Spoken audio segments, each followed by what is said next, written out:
Most people in cybersecurity have probably heard of a Flipper Zero by now, but it is easy to forget that there are a lot of other cool devices and projects floating around out there. One such device is this DStyke Mini Deauthor by SpaceHun, or however you pronounce it. So what is this thing? It's basically just a little ESP8266 device that lets you test a couple fundamental level Wi-Fi hacking concepts in a pretty simple package. Something cool about it too is that you can get one online for only around $20. I've had this thing for a few years, so I figured I'd pull it out and show how to use it. Big disclaimer, this device should only be used against networks and devices that you own and control, otherwise... That's fucking illegal. Before we go any further, what can this thing actually do? Obviously, it's used against Wi-Fi networks, so it can look for nearby access points. That's not impressive at all by itself, but it can also identify wireless clients that are connected to those access points. In this context, those would be called stations. Next, as the name implies, it can perform Wi-Fi deauthentication attacks, and really deauth attacks are just a form of denial of service against a Wi-Fi client. Now don't get deauth attacks confused with Wi-Fi jamming, it's not the same thing. Here's a cool article going more in depth on the differences, but in stupid simple terms, signal jammers find the frequency that a target device is communicating on, and then sends out a counter signal which overtakes legitimate signals, thus making the legitimate ones unusable. They get drowned out. And in many places, signal jammers can be very illegal. But with deauth attacks, an attacker abuses the very way older Wi-Fi standards work and authenticate devices. In older Wi-Fi standards, management frames are unencrypted, and this lets an attacker easily forge them, so an attacker can replay forged Wi-Fi management frames telling a Wi-Fi client to disconnect or deauthenticate from a network. Things like Wi-Fi standard 802.11w, which incorporates protected management frames, and newer networks running WPA3 should prevent these types of attacks, however. And I need to note that this specific DStyke deauthor only works against 2.4 GHz Wi-Fi networks, though it'll have some trouble working against more modern equipment.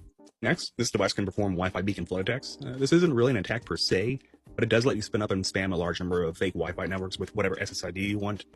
Alright, with the theory stuff out of the way, let's see this thing in action. A lot of what I'll go over is readily available in the SpaceHun doc, so I'll link those in the description. First, there are a couple of ways to power this thing. I've seen online that you can hook up something like a lithium-ion battery via this port right here. But personally, I like to just opt for a power bank and a micro USB cable. So I will plug this in, and it should power on instantly, and I can see some menus that I can navigate here. But I'll get to this UI later. When the device gets powered on, it actually spins up its own management Wi-Fi network with the SSID pwned. On my computer, I'll connect to that pwned network with the default password deauthor. Once on the network, I'll head to the deauthor's web interface and connect via the IP address 192.168.4.1. First thing I'll see is this warning page, and I definitely recommend reading it if you use this device.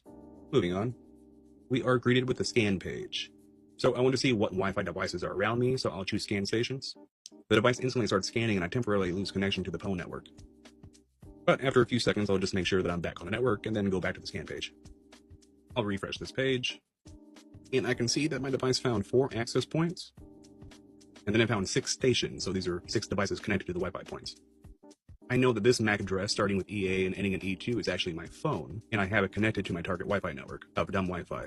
Something I like to do is to remove all non-target networks and non-target devices from this list so that I don't accidentally hit a network or device that I don't own later on. And so I'll just clean this up real quick.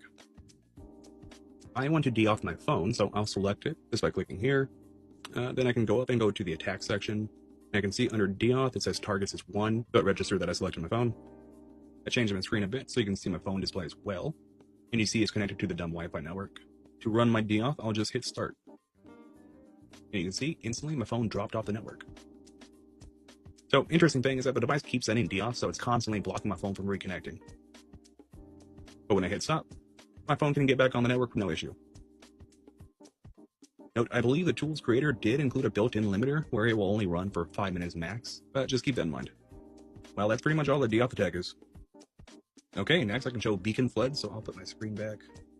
Then I'll go back to the scan. And I'll deselect my phone, then select my access point. Then head over to SSIDs. I'll click clone selected APs. Then I'll refresh the page. And I see that it spun up 60 different fake dumb Wi-Fis. Now these aren't live yet, they're just loaded. I'll head to attacks, and see beacon now has 60 targets loaded.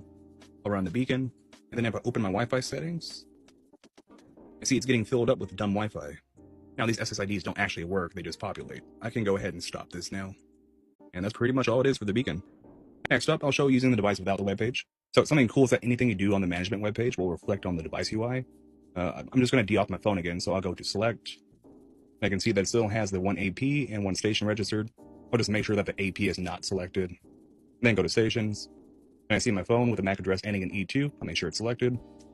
Let's go back. Go to attack. I'll select deauth. And then before I hit start, I'll bring up my phone display. Alright, phone's back on screen, so I'll hit start.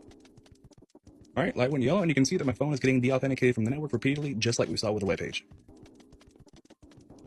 I can go ahead and stop this. And phone got back on fine. Other features on this thing work the same way. You just have to use this little scroll wheel to do everything that you could do on the web page. But you should get the idea. Well, that's about it for the video. Like I said earlier, I only wanted to play around with the device's deauth and beacon functionality. And again, this isn't some ultimate Wi-Fi ethical hacking tool, but it's not supposed to be, and it's still neat to see it in action. Something I think is really interesting is just how simple these attacks really are, and because they're so simple, it's even more important for more people to be aware that they exist. Because if you didn't even know they existed, how could you defend yourself from them? And in a later video, I do plan to show how to identify when someone is trying to do deauth attacks against your network, but that's for another day. Either way, hopefully you learned something.